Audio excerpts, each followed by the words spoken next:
महर्षि अगला प्रश्न है कि गुरुदेव, शास्त्रों के अनुसार अगर धाम में जन्म या मृत्यु मंत्र से भगवत प्राप्ति हो जाती है तो फिर साधन का क्या अस्तित्व हुआ?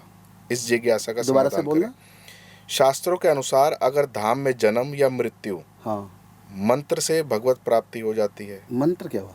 या तो मिस हुआ जी या कुछ, हाँ, मतलब ये है कि अगर धाम में ही जन्म से और मृत्यु से भगवत प्राप्ति हो तो जाती है धाम साधना में की ही, क्या तो फिर आवश्यकता? साधन का क्या अस्तित्व हुआ? हाँ। ये पूछना था।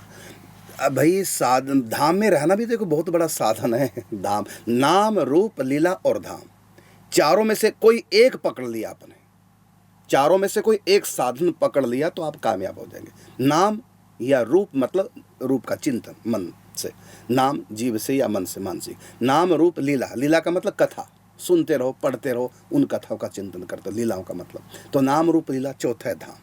तो इन चारों में से एक भी आपने पकड़ लिया, ये साधन है बहुत बड़ा, कृपा से संभव है। तो धाम का वास भी तो साधन है। आपने कहा साधना का क्या फायदा, मंत्र जप का क्या फायदा? तो ठीक है, मंत्र जब साधना, ऐसी धाम वास भी, अखंड धाम वास भी एक साधना है।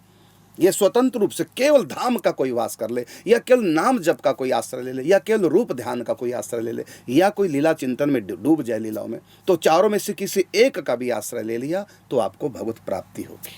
ये आपके प्रश्न। महाराज जी, आपने जो कहा ना, वो उनका प्रश्न जो है वो थोड़ा सा ऐसा लग रहा है कि जैसे वो कह रहे जनरल पब्लिक जो जा रही है, हाँ, उनकी मुक्ति हो रही कि नहीं हो रही, क्योंकि यहाँ असुर भी हुए हैं, असुरों ने भी यहीं पे जन्म लिया है, पापी भी एक से एक पापियों हुए। ने भी यहाँ ही जन्म लिया है।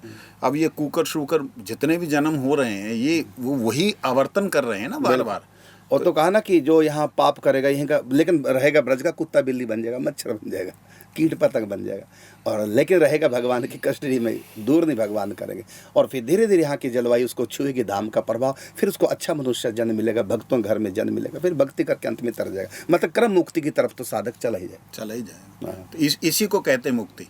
मुक्ति का मतलब एक नहीं झटके से मुक्त हो गया। हाँ, क्रम मुक्ति में चला जाएगा। बिल्कुल, यहाँ जन्म हो जाए, अंतिम संस्कार हो जाए, मृत्यु हो जाए, क्रम मुक्ति, मतलब आगे बढ़ना प्रारंभ, हर जन्म, अंत में भगवत प्राप्ति।